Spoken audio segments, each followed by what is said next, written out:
बोले गोविंद भगवान की। इस पर बना करके हम YouTube पर लोड कर देते हैं कथा। अब आपकी कथा ये समझ लो कि क्या हो गई, अमर। यदि हम किसी बनाने वाले को यहाँ बुलाते तो उसको 10,000 रुपये चाहिए, कौन देता बताओ? सही बात है।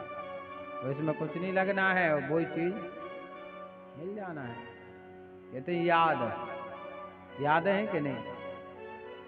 ये जो बच्चे छोटे हैं, जब वो 20 साल बाद देखेंगे कि देखो हमारे गांव में कथा हुई थी, ये सुविधा रहती है। हम सोचते जजमान का ज्यादा खर्च काय को हो जाए, कम से कम में अच्छे से अच्छा हो जाए। और ये कथा भी यदि आपको सुननी पड़ेगी तो जो अपना चैनल है पूजनीय सत्येंद्र महाराज, या ये मोबाइल नंबर जो इस पे लिखा हुआ है बैनर पर, इस नंबर को YouTube पर डाल के आप सर्च करके जुड़ सकते हैं और कथा को सुन सकते हैं। बढ़िया। बोले गोविंद भगवान की।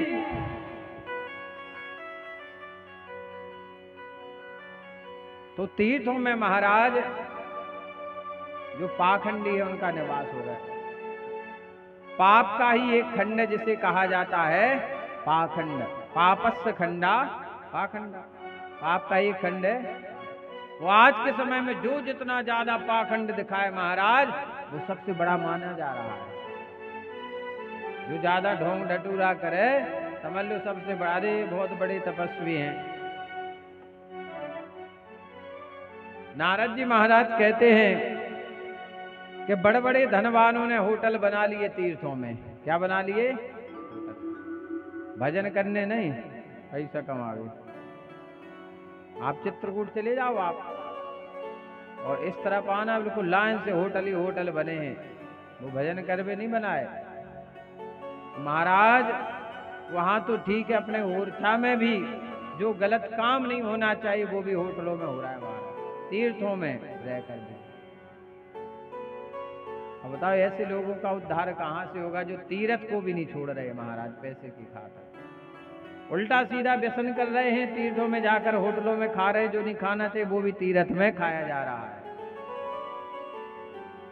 और जो अच्छे लोग हैं, महाभारत में हमने पढ़ा है कि जो ओरछा की में प्रवेश कर जाता है भूमि में, उसके सारे पाप नष्ट हो जाते महाराज। दर्शन करना तो बहुत बड़ी बात है राम राजा सरकार की। हमारा टीकमगढ़ जिला साधारण नहीं है महाराज, अपने बाड़ी बन गया है पहले थी। अब आप छोड़ो, अयोध्या में तो सोने जाते हैं भगवान राम जी, बाकी पूरा दिन यहीं रहते हैं। अब अपन को का लेन देने रात के दिन में मतलब है अपन को, तो सही बात है कि नहीं? अपन भी सो जाता अपने घर है। पूरा दिन महाराज यहाँ के राजा हैं, क्योंकि भगवान जब आए थे तो भगवान ने कुछ शर्तें रखी थी। बोले हम चलने के लिए तो तैयार हैं। कुंवर गणेशी भाई, ये जो चतुर्भुज मंदिर है ये भगवान राम जी के लिए बनाया गया था। इनके जो पतिदेव थे राजा मधुकर साय, वो कृष्ण भक्त थे, और कुंवर गणेशी बाई राम भक्त थी। बोले तुम बड़ी भक्ति करती हो कि राम जी हमारे सपने में आते हैं, हमसे बात करते हैं, सब तुम्हारा झूठ है। बोले यदि तुम्हारे साथ राम जी है तो उन्हें लेकर आ जाओ, तब माने। और हम उनके लिए बढ़िया मंदिर बनवा रहे हैं। बोले ठीक है हम जा रहे हैं। कुंवर गणेशी बाई गई अयोध्या में महाराज, मंदिरों में जा जा करके पूछा राम जी काय को मिले। ये कलयुग की घटना है, सतयुग त्रेता द्वापर की नहीं है, इसी कलयुग की है ये घटना, सत्य है बिल्कुल। अब कहा 3 महीना हो गए कुंवर गणेशी बाई को जब भगवान नहीं मिले। बोले अब जिंदा रहकर क्या करेंगे? बोले हम तो अपने प्राण ही दे रहे हैं। वो महाराज सरयू जी में छलांग लगा दी। और जब सरयू जी में छलांग लगा दी महाराज, तो नीचे से बाल स्वरूप में श्री राम राजा सरकार गोदी में आ गए। बोले ध्यानाथ की। वो कुंवर गणेशी बाई को लेकर के भगवान ऊपर आ गए। कहा माँ मैं तो तुम्हारी परीक्षा ले रहा था कि तुमने अपने प्राणों की परवाह नहीं की हमारे लिए। और सरयू जी में कूद गई। चलो मैं तुम्हारे साथ चलने के लिए तैयार हूं, पर हमारी कुछ शर्त हैं। बोले क्या क्या शर्त हैं, बताओ भगवान। बोले पहली शर्त ये है कि हम पुख नक्षत्र में चलेंगे केवल, पुख नक्षत्र में यात्रा होगी केवल, और जहां पुख नक्षत्र समाप्त हो जाएगा फिर तुम्हें इंतजार करना पड़ेगा 27 दिन तक। बोले मंजूर है। दूसरी शर्त भगवान ने रख दी कि आपकी गोदी से नीचे नहीं उतरे, हम यही गोदी में बैठ के रहेंगे। अब सोचो कि उन्होंने कैसे नित्य की क्रिया की होगी है, भगवान गोदी में, वो नीचे ना सोचो। तीसरी शर्त रखी कि हम राजा हैं, यहाँ राजा वहां भी राजा रहेंगे, दूसरा राजा कोई नहीं हुआ। भारतवर्ष में कितने बड़े बड़े मंदिर हैं महाराज। तिरुपति बालाजी भारत का सबसे बड़ा मंदिर है धनवानों में। उसे सलामी नहीं लगती, पर ओरछा में सलामी लगती है राम राजा सरकार को। अब तो और गार्ड बढ़ गए, पहले तो एक ही थे, अब तो 5 की होगी गार्ड यहाँ पर ओरछा में। कुंवर कन्हैया सिवाई बोली जय भी तैयार है इसके लिए। बोले एक और शर्त है हमारी, हम नीचे नहीं उतरे, और जितने अगर आपने हमें नीचे बिठा लाओ फिर उतरे से आगे नहीं जाएंगे। कर ले ठीक है। कुंवर गणेश सिवाई लेके जैसे ओरछा में आई महाराज, दुंदुभियां बजने लगी भगवान के स्वागत में। और राजा ने ऐसा मंदिर बनवाया चतुर्भुज के, बोले शीश महल से हम दर्शन करेंगे, माना हमें मंदिर नहीं जाने आए। भगवान बोले अच्छा मंदिर नहीं आओ, नहीं आया तुम्हें, राजा तो हमें है कि तुम हो राजा, जैसे हमारी चले अब तुम्हारी नहीं चले, हम तो वहीं से जब स्टाम्प पे लिखवा के आए। और नीचे जहाँ जो मंदिर बन गया, एक चबूतरा बना था यहाँ पंचायत का, 5 लोग जरूरत जैसे ऐसा एक चबूतरा बना था। तो भगवान ने ऐसी बुद्धि कर दी कुंवर गणेश सिवाय की कि वे भूल गई। बोले आप भगवान इतने बैठ जाए तो हम देखे मंदिर पूरा तैयार होगा कि नहीं। उन्हें नीचे बैठाओगे, ऊपर देख भी गई चतुर्भुज मंदिर। और जब लौट के आए फिर भगवान नहीं उठे, फिर तो बैठे सो बैठे महाराज।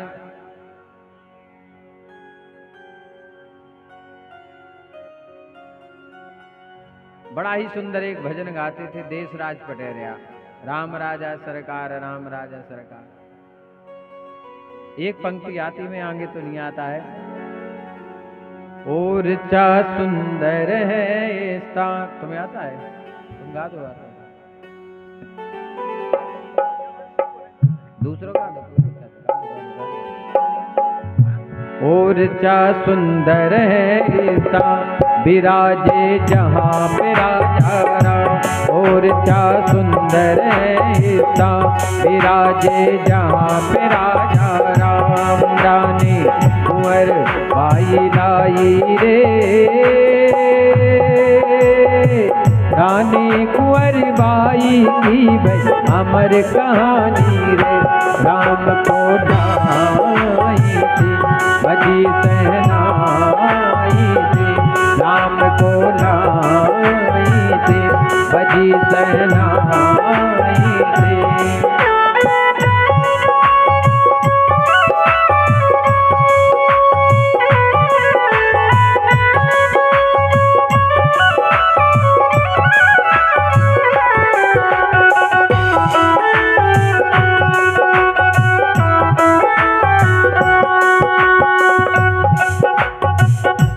ओरछा सुंदर है स्थान, विराजे जहाँ पे राजा राम। ओरछा सुंदर है स्थान, विराजे जहाँ पे राजा राम। रानी कुंवर बाई लाई रे, रानी कुंवर बाई की भाई अमर कहानी रे।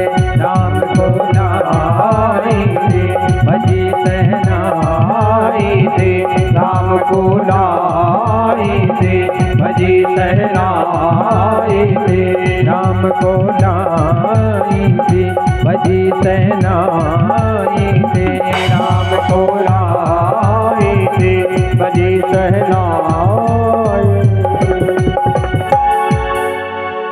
बोले राम राजा सरकार की। बड़ा ही सुंदर ये प्रसंग है राम राजा सरकार का। अच्छा, आप लोगों को एक चीज का और पता नहीं है कि टीकमगढ़ जिला के साथ हमें एक और मिला है बुंदेलखंड। रामचरितमानस के रचयिता का जन्म कहाँ का है? बुंदेलखंड। तुलसीदास महाराज कहाँ के हैं? बुंदेलखंड के हैं कि नहीं? और महाराज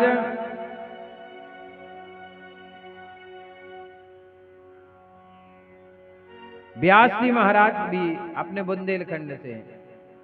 उरई कोंच के पास पड़ता है कालपी, जहां व्यास जी का जन्म हुआ। तो व्यास जी और तुलसीदास महाराज जी ये दोनों बुंदेलखंड के हैं। तो बुंदेलखंड कोई साधारण भूमि नहीं है महाराज। ऐसे ऐसे स्थान बुंदेलखंड में बगाज माता हमारी आंखों के सामने, वहां नवरात्रि में हम कथा कहने गए, रात्रि 10 बजे एक को सांप ने काट खाया। महाराज बुद्ध बिल्कुल सा मृत था, लोग लाद के लाए उसको, और वो उसको वहीं लिटा दिया। एक बहुत बड़ा घंटा टंगा हुआ है वहां पे, वहां लिटा दिया और वो परिक्रमा लगाने लगे महाराज। आधा घंटे के बाद बोले जय बगाज माता, जय बगाज माता, इतनी कहते गए। आध घंटे बाद वो जिंदा हो गया। हमने आंखों से देखा चमत्कार महाराज। गोयरा काट का, कुत्ता काट का, सांप काट खाए महाराज, वहां पहुंच जाए आ जाता है। काय के डॉक्टर सब पहले महाराज रतनगढ़ की माता महाराज, उनके नाम का कोई धागा बांध दे, वहां एक लकड़ी मिलती, उसको कोई घर लाए।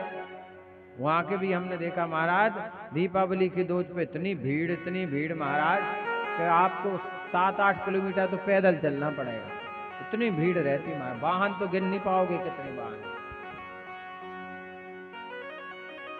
तो नारद महाराज कहते महाराज कि तीर्थों पर दुष्टों ने कब्जा कर लिया, जिससे तीर्थ की महिमा घटती जा रही है।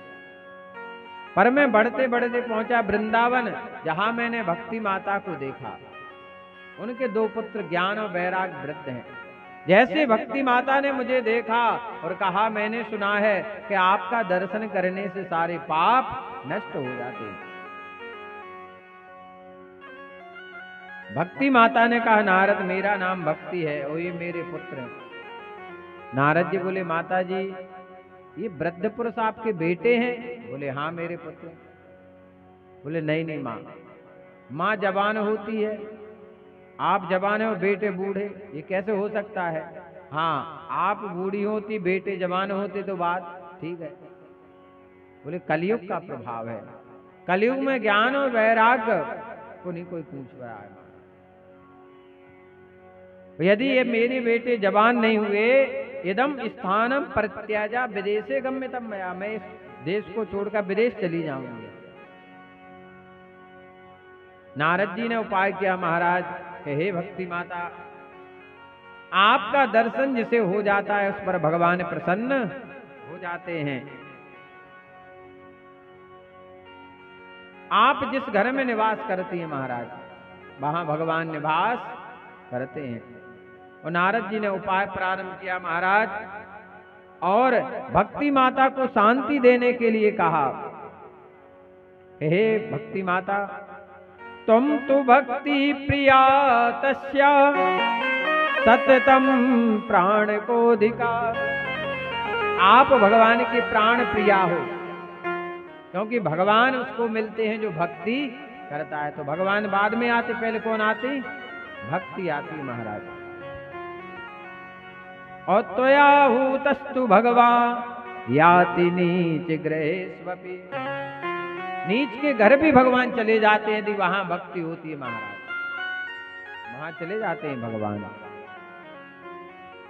कलौ तू केवला भक्ति ब्रह्म सायुज्य कारिणी, कलयुग में आप भगवान को प्राप्त कर सकते हो केवल भक्ति करके।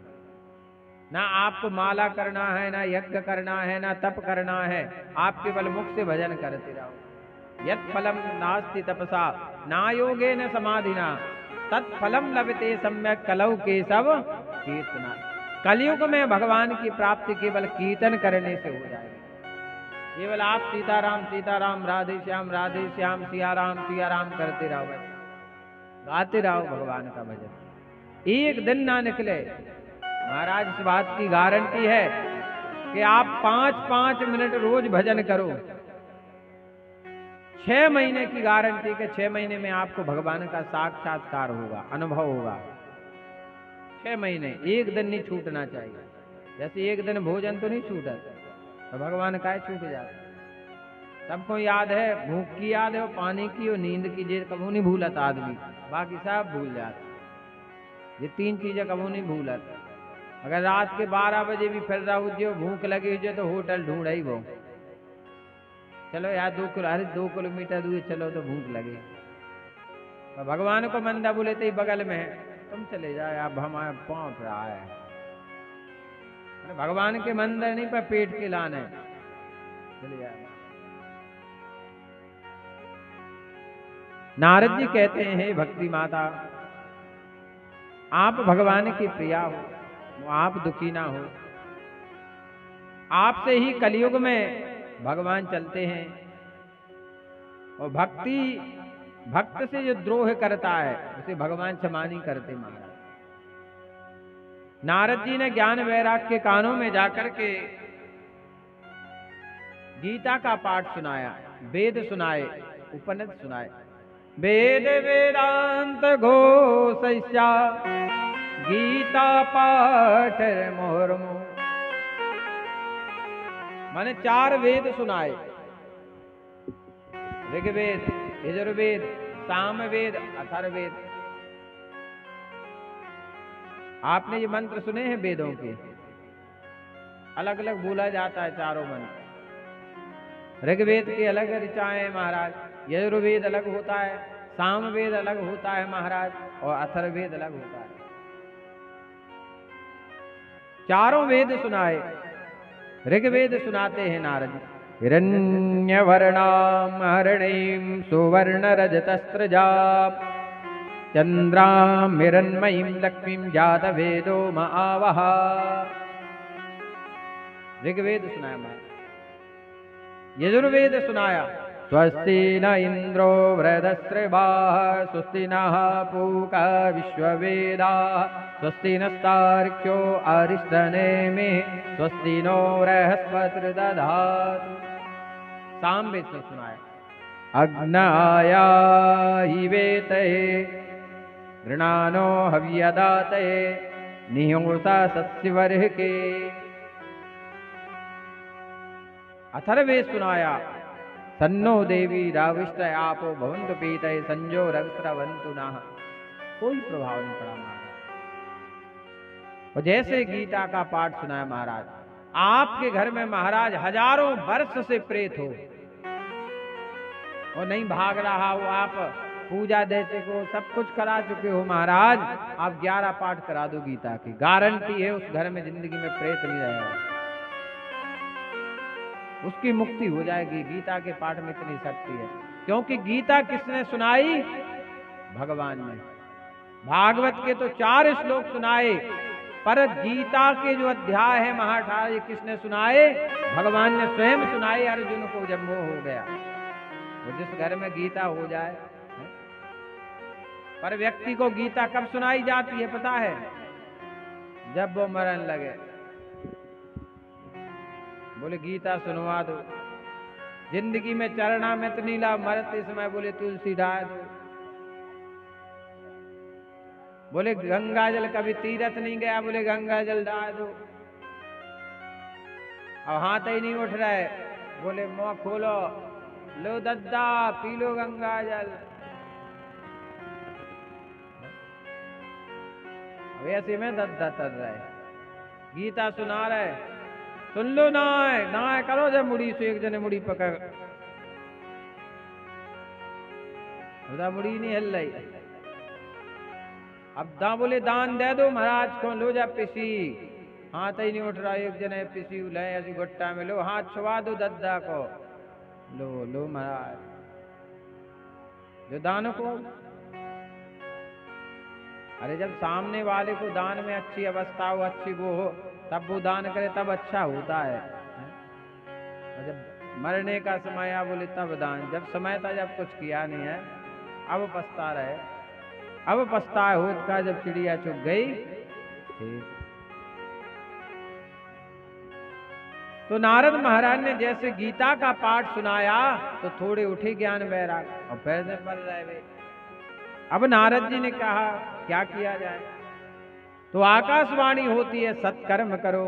एतदर्थं तु सत्कर्मा सुरर से तुम समाचरा सत्य कर्मा विधास्यन्ति साधुवा साधु भूषणा। बोले क्या करो? सत्कर्म करो। आज नारद जी कहते हैं कि हे भगवान, मैं यही जानकारी करने के लिए यहाँ वहां भाग रहा हूं कि आखिर सत्कर्म क्या है। तो सनकादि ऋषियों ने कहा नारद जी मैं तुम्हें बताता हूं सत्कर्म क्या है। सत्कर्म सूचको नूनम ज्ञान यज्ञ स्मृतो बुधई श्रीमद्भागवतालाप सतु गीत सुखादिभि।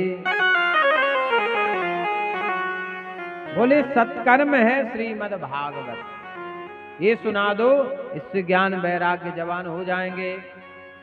नारद जी कहने लगे भगवान मैंने वेद वेदांत घोषिता गीता पाठ प्रबोधितम, ये तो मैं सब सुना चुका हूं और इसी से तो भागवत का निर्माण हुआ है।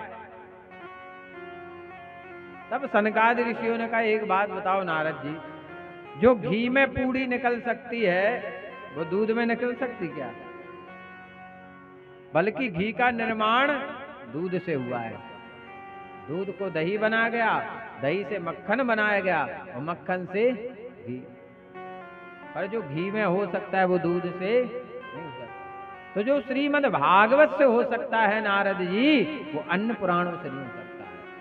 दूसरा उदाहरण दिया, आमूलाग्रम रसंतिष्ठन् नास्ते न स्वाद्यते यथा सा भूयासं पृथक भूता फले विश्व मनोहरा। अब आप ये देखो कि आमूलाग्रम रसंतिष्ठत्, आम में जो स्वाद होता है वो आम के पेड़ और पत्ते और जड़ में नहीं होता है। आम के पत्ता खाओ, यदि आपको मिठास लगे खटास लगे तो आम के पत्ता में तो नहीं, बस तो एक पत्ता सब जने चटली बांट लेते धना जैसी बांट लेते गने। अगर वो मिठास होती तो महाराज आम के पेड़ तो एक नहीं बचते, खुदे खुदे आदमी ले जाते घर है। तो जो स्वाद आम में है सनकादि ऋषि कहते वो आम के वृक्ष में पत्ते में नहीं है। तो जो भागवत से हो सके अन्य ग्रंथों से नहीं हो सकता। फिर एक उदाहरण दिया, एक चूर्णामपि मध्यांते शर्करा व्याप्य तिष्ठति पृथक भूता च सामिष्टा तथा भागवती कथा। अब गन्ने से शक्कर बनती है गन्ने, शक्कर से मिठाई बन जाती। आप कहो कि हम गन्ना से बना ले में बैपी काट काट के करज्जा में डाल दी में वो शक्कर बन जाए तो बन जाएगी क्या? पहले रस निकलेगा, रस को गाढ़ा करना पड़ेगा, फिर गुड़ बनेगा और गुड़ पे पॉलिश हो जैसे शक्कर बन जाएगी। इदं भागवतम नाम पुराणम ब्रह्म संहितं भक्ति ज्ञान विरागाणम स्थापनाय प्रकाशितम्। तब सनकादि ऋषियों ने कहा हे नारद, इसलिए आप ज्ञान और वैराग्य को श्रीमद् भागवत सुना, वही सत्कर्म है, वही इनका कल्याण कर सकता, और कोई साधन दूसरा नहीं है। नारद जी ने प्रणाम किया है और महाराज गंगा के तट पर, गंगा द्वार समीपे तो तटम आनंद नाम का एक घाट था, उस घाट का नाम था आनंद नामक घाट। जैसे आज जीना बन जाते ना था, पहले नहीं बने थे, बालू बालू है वहां। तो गंगा किनारे आप लेन से चले जाओ, सब जगह बालू बालू। तो बालू के जैसे तखत होता है ऊंचाई, ऐसे सिंहासन 4 बनाए महाराज। कितने? 4। और 4 ऋषि उस पर बैठे, सनक सनंदन सनातन और सनत कुमार। और सुनने वाले नारद जी, भक्ति ज्ञान और वैराग। और जिन जिन लोगों को पता चला महाराज, वो बिन बुलाए दौड़े चले आए। भृगु जी महाराज, भृगु वशिष्ठ वनस्य गौतमो मेधा तिथिर देवल देवराज। भृगु जी महाराज, वशिष्ठ महाराज, गौतम ऋषि अगस्त महाराज, मृकंड जी महाराज, पिप्पलाद, व्यास जी महाराज, पराशर महाराज, जहनु जी महाराज, ये सब कथा सुनने के लिए आए। सारे वेद उपनिषद पुराण कथा सुनने के लिए आए महाराज। और जैसे कथा का वाचन हुआ महाराज, तो भक्ति माता के ज्ञान वैराग्य जो पुत्र थे महाराज, कथा को जैसे सुना महाराज वो जवान हो गई। भक्ति सुतौ तो तरुणो गृहीत्वा प्रेमैक रूपा सहसा विरासी। श्री कृष्ण गोविंद हरे मुरारे नाथेति नामानि मुहुर्वदन्ति। भक्ति माता के पुत्र जवान हो गए महाराज। भक्ति माता नृत्य करने लगी, नाचने लगी महाराज, क्योंकि भगवान की कथा ही ऐसी है।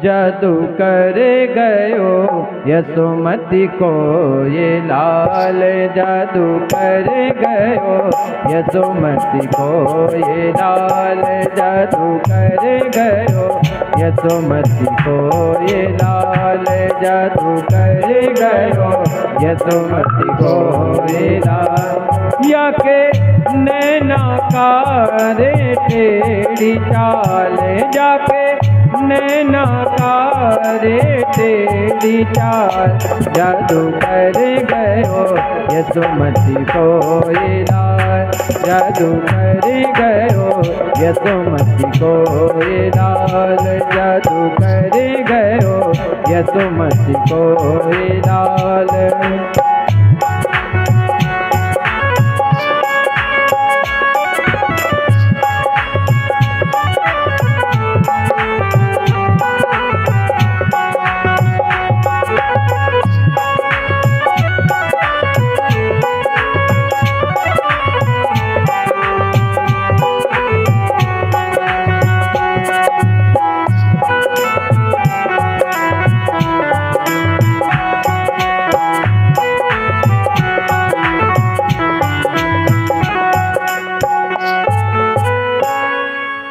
भक्ति माता के दोनों पुत्र ज्ञान और वैराग्य जवान हो गए महाराज। भागवत की महिमा सुन करके और सभी जब नाचने लगे तो भगवान भी वहां अपना लोक छोड़कर, सकल भुवन मध्य निर्धनास्ते पिधन्या निवसति हृदयेषा श्री हरे भक्ति रेखा। हरिरपि निज लोकम सर्वथा तो विहाया प्रवसति हृदितेषा भक्ति सूत्रोपनन। हरिरपि निज लोकम, जहाँ भगवान का भजन होता है, भक्ति होती महाराज, वहां आकर के भगवान निवास करने लगते हैं। बोले गोविंद भगवान की। इधर भक्ति माता के पुत्र जवान हो गए। आगे शौनकादि ऋषि कहते हैं, सूत जी महाराज, भागवत के सुनने से कैसे कैसे पापी तर जाते हैं। तो सनकादि ऋषियों से जैसे नारद जी ने कहा, तो यहाँ पर चारों ऋषियों ने चार पृथक पृथक श्लोक बोल करके व्याख्या की है। वो कहते हैं जो लोग सदा तरह तरह के पाप किया करते हैं, उल्टे मार्गों से चलते हैं, दुराचारी होते हैं, वो सप्ताह श्रीमद् भागवत कथा को सुनने से तर जाते महाराज। पर यहाँ पर सनकादि ऋषियों के द्वारा वो कहते हैं कि कथा सुनाया गया है कि जिंदा व्यक्ति तो ठीक है महाराज, जो मृत्यु को प्राप्त हो जाता है वो भी कथा के सुनने से तर जाता है। अच्छा, यहाँ एक पॉइंट है इस पुराण में, आप 17 पुराण करा लेना, प्रेत की मुक्ति नहीं हो सकती, पर भागवत के कराने से प्रेत की भी मुक्ति हो जाती है। ये भाव, क्योंकि प्रेत होते हैं, यदि प्रेत नहीं होते तो भागवत में प्रेत की कथा आती भी नहीं। तो यहाँ आत्मदेव महाराज का चरित्र सुनाया गया है। वो आत्मदेव महाराज को एक बड़ा पुत्र हुआ दुष्ट, जिसका नाम था क्या नाम था पता है? धुंधकारी। क्या नाम था? धुंधकारी। इतना दुष्ट था महाराज, ब्राह्मण कुल में जन्म मिला पर इसके अंदर ब्राह्मणत्व नहीं था महाराज, बड़ा दुष्ट स्वभाव का था। और इसका जो स्वभाव था महाराज, कहीं मुर्दा जल रहा हो, इसको ठंडी लग रही हो तो वहीं तापने लगता था ये। वो घर पे आए हाथ नहीं धोता, भोजन कर लेता था। कुत्तों की सेना इसके साथ चलती थी महाराज, श्वान, क्योंकि मांस भक्षण करता था ये। तो कुत्ते भी साथ में, बोले ये शिकार करेगा हमें खाने मिलेगा, तो कुत्ते साथ में चलते थे। आत्मदेव को बड़ी गिलानी हुई कि गोकर्णो पंडितो ज्ञानी धुंधकारी महाखला। खल माने होता है दुष्ट, के तुम आओ खाए हो तुम से लड़े।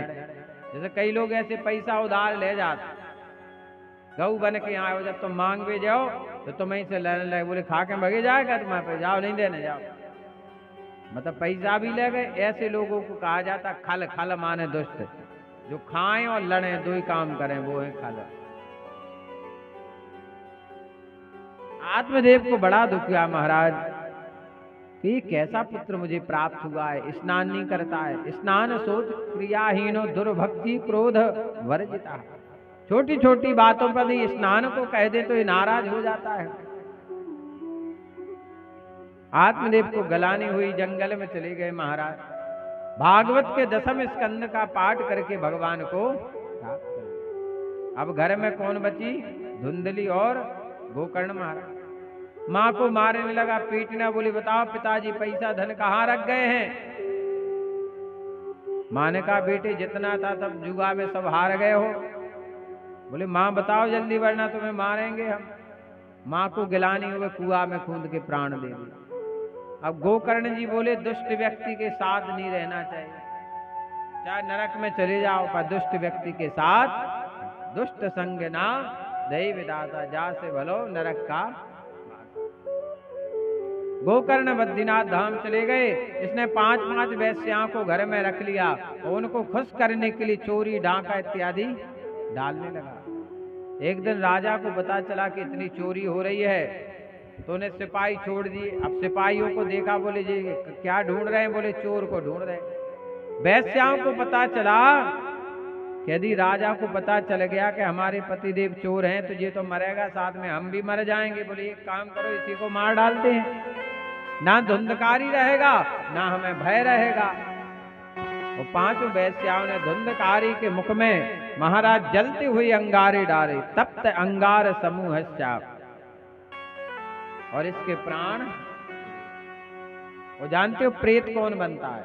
जो एक्सीडेंट में मर जाए, करंट के द्वारा, लड़ाई झगड़ा में अकाल जिसकी मौत हो जाए बिना समय के, वो प्रेत योनि में। इसके लिए नारायण बलि का बताया जाता है। इनके भाई को पता चला तो उन्होंने गया में इसके नाम से श्राद्ध कर दिया, गया जी में श्राद्ध कर दिया, फिर भी इसकी मुक्ति नहीं हुई। ये कहता है गया श्राद्ध सते नापी मुक्तिर में ना भविष्य। एक बार नहीं भैया 100 बार भी आप पिंडदान कर दो तब भी मेरी मुक्ति नहीं हो सकती है। तब श्रीमद् भागवत के द्वारा इसकी मुक्ति कराई गई। बोले गोविंद भगवान की। तभी से जो 7 गांठ का बांस लगता है, जिस घर में प्रेत हो तो वहां मुझे जरूर लगवाते हैं, और जो प्रेत उसका नाम इत्यादि लिखकर उस पर बांध दिया जाता है तो उसकी मुक्ति हो जाती है। आकाश से विमान आया सुंदर स्वरूप, दिव्य रूप धरो जाता तुलसी दाम मंडिता। गले में तुलसी पहनते, पीले वस्त्र पहन करके धुंधकारी भगवान के धाम चला गया। बोले गोविंद भगवान की। अब गांव वाले बोले काय महाराज हमें काय नहीं विमान आया, और धुंधकारी के लिए विमान आया, हमारे लिए क्यों नहीं आया? बोले आपने कथा तो सुनी है पर कथा का मनन नहीं किया है। नियम है कि 7 दिन जो नियम पूर्वक कथा सुने और मनन करे, ये नहीं कि जब तक कथा में बैठे तो बड़ा मन लगा और कथा से बाहर निकले तो वही चें पे में सब भूल गए। अब पता ही नहीं कि महाराज जी ने कौन कौन कथा सुनाई है। यदि ये याद बना रहे तो समझ लो आपने मनन किया है। बोले धुंधकारी ने मनन किया है इसलिए उसकी मुक्ति हुई है, वो आप लोगों ने मनन नहीं किया इसलिए आपकी मुक्ति नहीं हुई है। पुनः कथा हुई महाराज। अब सारे गांव के लिए विमान आए और सारे गांव वासी विमान में बैठ करके भगवान के धाम चले गए। सर्वेषां पश्यतां भेजे विमानम धुंधुली सुता विमाने वैष्णवा वीक्षा गोकर्णो वाक्यम अब्रवीत्। और गोकर्ण महाराज जी को लेने तो स्वयं भगवान के पार्षद आए, क्योंकि कथा सुनाने वाले पर विशेष कृपा होती भगवान। तो पंचजन्य ध्वनि चक्रे हर्षा तत्र स्वयं हरि गोकर्णम तू समालिंग्या करो स्वा सदृशम हरि। स्वयं हरि भगवान आए गोकर्ण महाराज के। बोले गोकर्ण महाराज की। छठवें अध्याय में कथा की विधि बताई गई है कि सप्ताह यज्ञ कैसे करना चाहिए। इसको बड़े ध्यान से आप लोग सुने। इसमें लिखा है कि पहले ब्राह्मण के पास जाकर के सुंदर मुहूर्त निकलवाना चाहिए। और महाराज कथा के लिए सर्वोत्तम महीना जानते कौन कौन से होते हैं? पहला महीना जो बताया गया है कि भादों का महीना, फिर कुंवार, कार्तिक, मार्गशीर्ष, मुझे कौन सा महीना चल रहा है अभी? अगन, ये संस्कृत में मार्गशीर्ष कहा जाता है। आषाढ़ और श्रावण, ये 6 महीना कथा के लिए सर्वश्रेष्ठ हैं। आप देखो कि महाराज मन से कह रहे तो मन से नहीं कह रहे। छठवें अध्याय का 3रा श्लोक है, नवस्याश्विनर्जौचा मार्गशीर्षा शुचिर्नभा एते मासाः कथा आरंभे श्रोत्राणां मोक्ष सूचका। अभी आप लोग जनवरी फरवरी जानत, चैत वैशाख भी जानत, पर संस्कृत में भी महीनन के नाम है। मधुस्तथा माधव संग कक्षा शुक्रा सुशिष्टात् नभो। रामायण में आपने देखा हो जब राम जी का जन्म हुआ तो कौन सी चौपाई है राम जन्म की? 9वीं तिथि मधु मास, मधु मास क्या लिखा है? मधु मास लिखा है कि नहीं? तो यहाँ ये तो नहीं लिखा है कि चैत का महीना। तो चैत के महीना को क्या कहा जाता है? मधु मास। मधु तथा माधव, माधव माने वैशाख का महीना। शुक्रा शुचिस, ऐसे 12 महीने हैं। तो ये महीने जिसे मिल जाएं तो उसकी कथा भी सफल होती है। फिर तो कथा का ये भी लिखा है कि सदा सेव्या श्रीमद भागवती का। अब राजा परीक्षित को श्राप मिला और महाराज कहते कि मुहूर्त नहीं बनना तुम आओ। फिर तो कई बार ऐसी स्थिति बन जाए कि किसी के पिताजी मरणासन है, बोले कथा सुनानी है तो सुना सकते, कोई दिक्कत नहीं।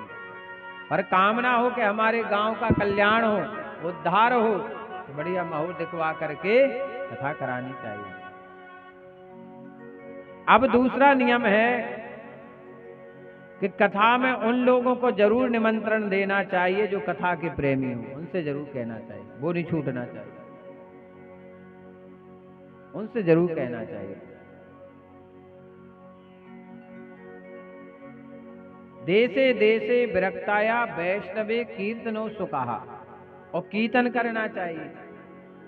जब भी समय मिल जाए पूरे गांव के लोग सुबह बैठ लो 1 आध घंटा, या रात को बैठ लो, या कथा के बाद दिन में कम से कम यहाँ पर लगना चाहिए। दिन भर के कुछ ना कुछ हो रहा है तो कीर्तन भी होना चाहिए, क्योंकि कथा में रात्रि का नियम नहीं है।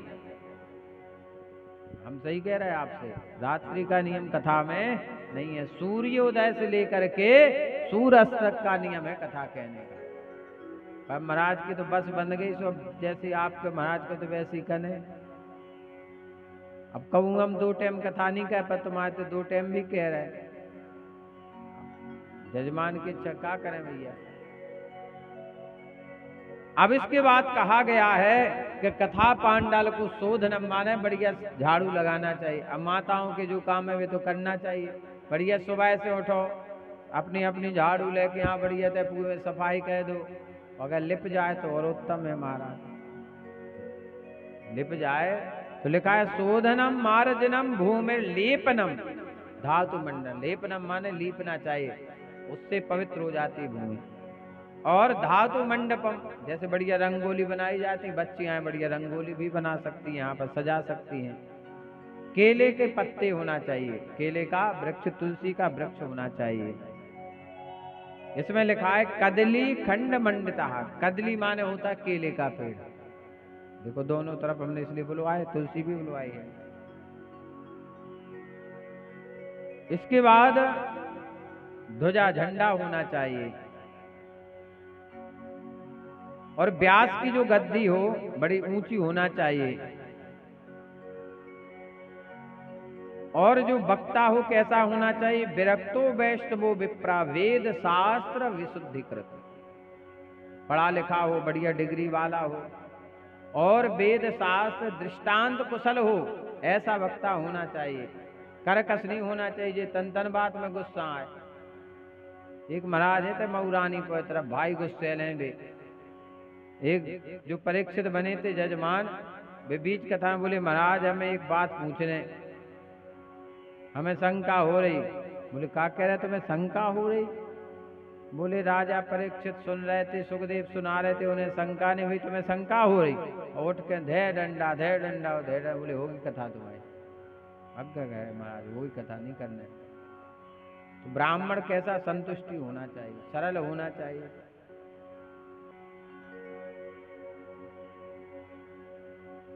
इसके बाद क्षौर नहीं कराना चाहिए, 7 दिन तक दाढ़ी इत्यादि नहीं बनवाना चाहिए, ना वक्ता को और ना श्रोता को। धरती पर शयन करना चाहिए महाराज। और भोजन भी महाराज ऐसा करना चाहिए, पहले तो लिखा है कि घृतम पानम पया पानम, माने घी और दूध पीकर कथा सुननी चाहिए, ये लिखा है भागवत में। अब बोले जे ना हो तो भैया फलाहार कर लो। बोले फलाहार नहीं महाराज, फल आहार। बोले जब तक पेट नहीं करे जब तक कर जाओ। बोले अगर नहीं मनवाने तो फिर भोजन कर लो, कम से कम एक समय तो त्याग दो। बोले नहीं 2 टाइम कहे महाराज हम तो। अच्छा कहे जो कथा में नियम बनाओ जाए कि फलाहार करके कथा सुनने आए, एक व्यक्ति नहीं आए गांव से। बोले हमें नहीं सुनने कथा। महाराज तो कहे फलाहार करके सुनो। भागवत में लिखा है फलाहारेण भाव्याम मेक भुक्तेन वे पुनः, मैंने फलाहार का लिखा है। बोले वो भी नहीं तो भोजनम तो बरम मन्ने कथा श्रवण कारकम। बोले नहीं मन माने तो फिर भोजन ही कर लो, पर इतना करके आना कि नींद ना आ जाए, न पता पड़ो कि मनी राम तुरंत नींद में। क्योंकि भगवान राम जी ने जब कुंभकर्ण का वध किया तो कुंभकर्ण की पत्नी निद्रा। बोले भगवान अब हम कहाँ जाएं, पतिदेव तो रहे नहीं है। भगवान बोले जाओ जहाँ हमारी कथा हो रही उसी पांडाल में रहना। बोले सब सो जाए। बोले सबको नहीं सुवाऊं उन्हें। बोले जो उठ बे की सोच रहे उन्हें सुवा दीजिए ताकि वे बैठे रहें सोच रहे हैं, घर जाके कहाँ मिल रहे। क्योंकि कथा तो कानन से सुनी जाती, अगर तुम सो भी जाओ तो कान थोड़ी बंद हो, आवाज तो तैसे जा ही रही है, जा रही कहीं। जैसे अपन सो जात तो श्वास नासिका के द्वारा चलती रहती कि नहीं, ऐसा तो है नहीं कि नहीं जाती। तो कानों से कथा उसमें, तो यहाँ बैठने में फायदा। आज तक किसी भी पांडाल में किसी की मृत्यु नहीं हुई महाराज, क्योंकि काल यहाँ आ नहीं सकता है पांडाल में महाराज। यदि बुरा समय भी होगा वो आप कथा में पहुंच गए तो टल जाएगा। 2 व्यक्ति कथा सुनने के लिए जा रहे थे महाराज, एक गड्ढे में गाय फंसी थी। आगे वाले व्यक्ति ने देखा कि गाय है तो उसके ऊपर पांव रखा, आगे बढ़ा तो उत्ते पैसा में लगे हुए सोने की सिक्का। बड़ा खुश हो गया पुटैया देख कर। पछाई का व्यक्ति था, सीताराम सीताराम कहते जा रहा था। गाय को दिखा दे भगवान, गाय को उसने बाहर निकाला, आगे लगो सुबह बेल को कांटो को चुका। उसको बड़ी गुस्सा आई। तो बता इस पापी व्यक्ति ने गाय के ऊपर पांव रखो, ये भगवान ने सोने के सिक्का दे दे पुटैया, और हमने गाय माता को बाहर निकालो तो हमें कांटो गुच्छ। कथा में दोनों गए, कथा का विश्राम हुआ। व्यास जी से पूछे कहे महाराज अच्छो करे इसमें बुरा उपाय हो, ऐसा क्यों होता है? बोले क्या हो गया है? बोले भगवान, वो व्यक्ति बैठा है, उसने गाय के ऊपर पैर रखा, तो भगवान ने उसको धन दे दिया। तो हमने गाय माता को बाहर निकाला तो हमें कांटा लग गया। व्यास जी ने ध्यान लगाकर देखा तो सब दृश्य दिखाई दे गया, भूतकाल, वर्तमान और भविष्य। तब व्यास जी ने कहा, भैया इसके भाग में लिखा था राजयोग, और इसने गाय माता के ऊपर पैर रखा तो इसका वो सब चला गया। अब राजयोग लिखा है तो एक दिन का राजा बन गया बस। वो आज के दिन तुम्हारी लिखी थी मृत्यु, और तुमने गाय माता को बचा लिया, इसलिए कांटे में निकल गई। तो अच्छा करने से कभी भी बुरा नहीं होता है। बोले गोविंद भगवान की। तो इतना भोजन करके आना है कि नींद ना आए, आराम से बढ़िया कथा आप सुन सको। भगवान ने, माता रानी ने आप सब पर कृपा की है, कितना सुंदर अवसर दिया है कि बढ़िया कथा हो रही है। तो 6वें अध्याय में कथा की विधि बताई गई है। अब प्रथम स्कंद में हम प्रवेश करते हैं। जन्माद्यस्य यतोन्भयादितरत चार्थेषु विज्ञासुराट् तेने ब्रह्महृदा आदि कवये मुह्यन्ति सूरया तेजो वारिमृदां यथा विनिमयो यत्राति सर्गो मृषा धाम्ना स्वेन सदा निरस्तकुहकं सत्यं परं धीमहि। व्यास जी ने भागवत में वंदना की है तो केवल सत्य की वंदना की है। बोले सत्य क्या है?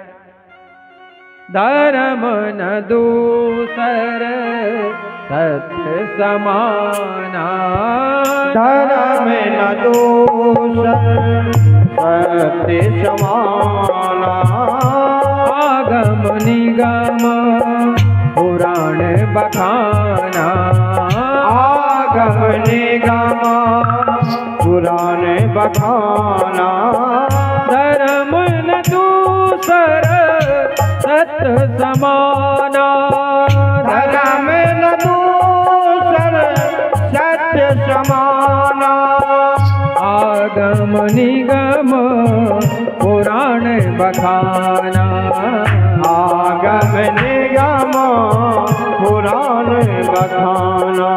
श्री राम जय राम जय जय राम, श्री राम जय राम जय जय राम, श्री राम जय राम जय जय राम, श्री राम जय राम जय जय राम। दो अक्षर का प्यारा नाम, दो अक्षर का प्यारा नाम, जय सिया राम जय जय हनुमान, जय सिया राम जय जय हनुमान। श्री राम जय राम जय जय राम, श्री राम जय राम जय जय राम, श्री राम जय राम जय जय राम, श्री राम जय राम जय जय राम, श्री राम जय राम जय जय राम, श्री राम जय राम जय जय राम, श्री राम जय राम जय जय राम, श्री राम जय राम जय जय राम, श्री राम जय राम जय जय राम, श्री राम जय राम जय जय राम, श्री राम जय राम जय जय राम, श्री राम जय राम जय जय राम, श्री राम जय राम जय जय राम, श्री राम जय राम जय जय राम। सत्य की वंदना की है व्यास जी महाराज। बोले धर्म न दूसर सत्य समाना। आज ये नगर धन्य हो गया महाराज। आज ये पूरा जो बिटारा ग्राम वृंदावन बना हुआ है, आज यहाँ का बच्चा बच्चा हर व्यक्ति धन्य हो गया है, क्योंकि आज पूरे ग्राम ने धर्म की ध्वजा को पकड़ लिया है। ये सत्कर्म है। सत्कर्मो सूचको नूनम ज्ञान यज्ञा स्मृतो बुधई श्रीमद भागवतालापा सतो गीता सुका देवी। श्रीमद भागवत ही सत्कर्म है, यही सत्य है महाराज जो आप सब कर रहे हैं। और जो इस ध्वजा को पकड़ के चले महाराज, वो धन्य है ग्राम का जहाँ साक्षात हनुमान जी महाराज प्रकट हैं।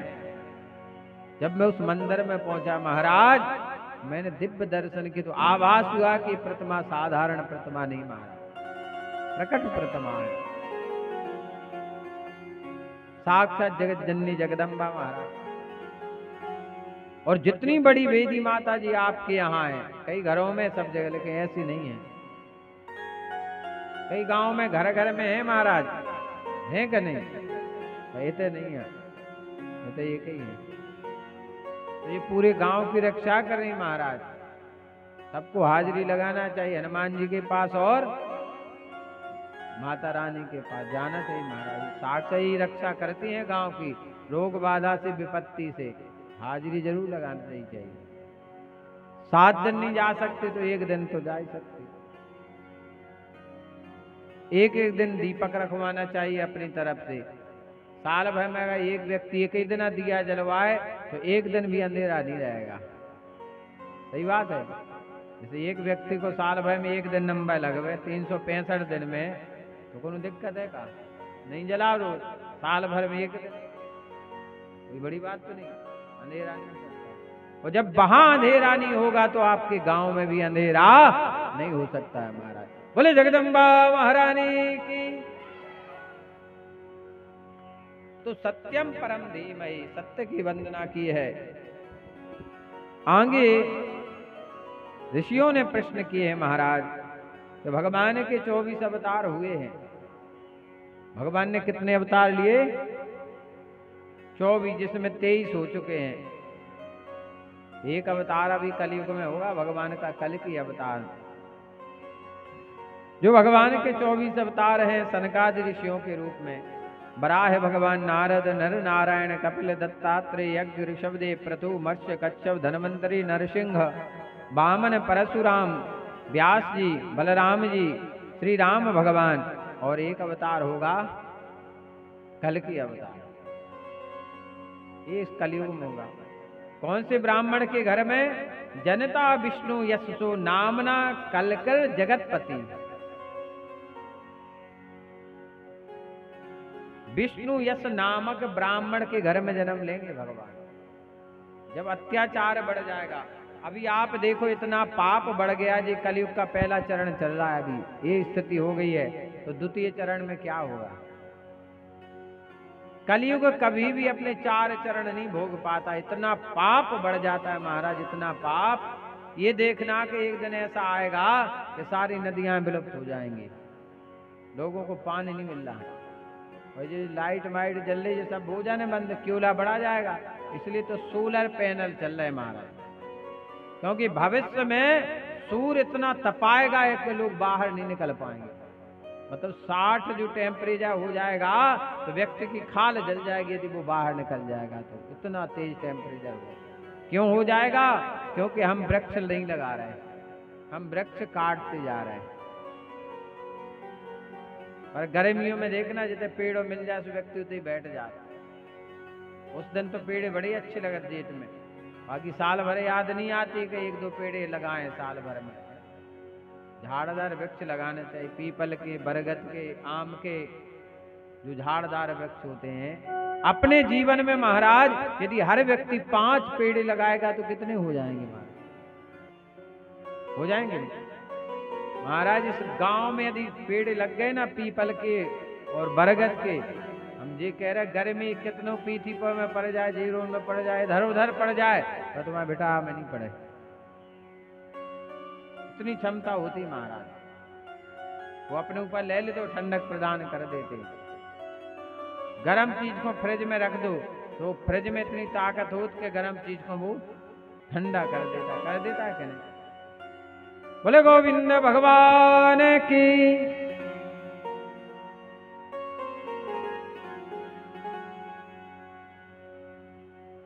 आगे महर्षि जी व्यास जी का श्रीमद् भागवत की रचना करना, वो अपने पुत्र को प्रदान करना श्रीमद् भागवत नारद जी के द्वारा। अब सुखदेव महाराज का जो जन्म आया महाराज, इसमें भी बड़ा रहस्य छुपा हुआ। एक बार नारद जी पहुंचे शिवलोक में और पार्वती जी वहां थी। बोले माता जी कोई संसार में प्रेम नहीं करता है, सब झूठा है। पार्वती बोली नहीं नहीं, हमारे शंकर जी तो हमें बहुत प्रेम करत। बोले वे नहीं करत? बोले नहीं नहीं बहुत करते हुए। बोले उनके गले में जो नरमुंडों की माला है उसके बारे में बताया तुम्हें? पार्वती बोली जी नहीं बताया। सही कह रहे तुम, बहुत चालाक हैं शंकर जी, आपने हमारी आंखें खोल दी। नारद जी ने आग लगाई एक दो। शिव जी जब यहाँ पर आते हैं देखते हैं कि पार्वती जी नाराज बैठी हैं। शंकर जी बोले बताओ हमारा ही आश्रम मिला था आग लगाने के लिए। बोले हमारा ही आश्रम मिला था। अच्छा शंकर जी के यहाँ पे जितने रहते सब आपस में बैर है। जैसे गणेश जी को वाहन क्या है? चूहा, और शिव जी के गले में सांप। सब लोग का सांप की बामी, सांप की बामी। अच्छा एक बात बताओ, सांप बामी बना सकता? बना सकता है? एक चुखड़ैल होती है, चुखड़ैल, वो बनाती है और सांप उसे खा जाता है। बोले हमारा घर बस तो सांप की बामी। अब कार्तिकेय भगवान, इनका वो भी शिव जी के पुत्र हैं कार्तिकेय जी। इनकी पूजा दक्षिण में ज्यादा होती है, अपने यहाँ तो नहीं, पर उधर बहुत मानते हैं कार्तिकेय जी। इनका वाहन क्या है? मोर। और मोर क्या खाता है? सांप। फिर भी है कि नहीं है? अब शंकर जी को वाहन क्या है? बैल। और पार्वती जी को वाहन है शेर। तो शेर और बैल में भी बैर भाव है कि नहीं है? लेकिन फिर भी आ रहे थे।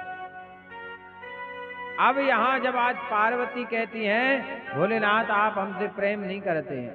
बोले हम और किससे प्रेम करेंगे, आप ही तो हो। बोले नहीं, आप हमसे प्रेम करते होते तो आपके गले में जो नरमुंड है ये कहां से आए? बोलो इतनी सी बात है। कहा देवी ये सिर और किसी के नहीं हैं, ये सब तुम्हारे हैं। और इतनी बार तुम्हारा जन्म और मृत्यु हो चुकी है और मैं तुमसे इतना प्रेम करता हूं कि तुम्हारे मरने के बाद तुम्हारे सिर को उस माला में भिगो लेता हूं। पार्वती ने कहा स्वामी मेरी मृत्यु होती आपकी क्यों नहीं? बोले मैं अजर अमर हूं, तुम अमर। बोले हमें भी अमर कथा सुना दो। तो अमरनाथ में लेकर पहुंचे भोलेनाथ भगवान। डमरू को बजाया, पशु पक्षी जीव जंतु सब भाग गए। पर वहां पर एक सुक, जो सुक कहते हैं तोते को, वो तो भाग गया और उसका अंडा वहीं रखा रहा। अब अंडा कैसे भागे? तो ध्वनि से वो फूट गया। अब भोले बाबा कथा सुनाने लगे और पार्वती से बोले देखो हमें जवाब देते जाना हूं का, ताकि हमें पता चले, क्योंकि हम तो नेत्र बंद कर लेते कथा कहते हैं। बोले हम हूं का देते जाएंगे। अब पार्वती जी हूं का देती गई। अब उन्हें तीसरा दिन जैसे आंसू नींद आ गई। अच्छा तोता का एक स्वभाव होता है कि बार बार जब उससे कुछ बोलते हैं तो वो उसको पकड़ लेता है। तो वही आवाज टू कॉपी कर ली उसने। जैसे पार्वती जी बोलती थी वैसी आवाज को पकड़ लिया, हूं का देने लगा। शिव जी भी नहीं पकड़ पाए क्योंकि टू कॉपी आवाज हो गई। अब जब 7 दिन की कथा हुई, शंकर भगवान ने जय घोष किया तो पार्वती जी की नींद खुली। बोले फिर सुदामा जी का क्या हुआ?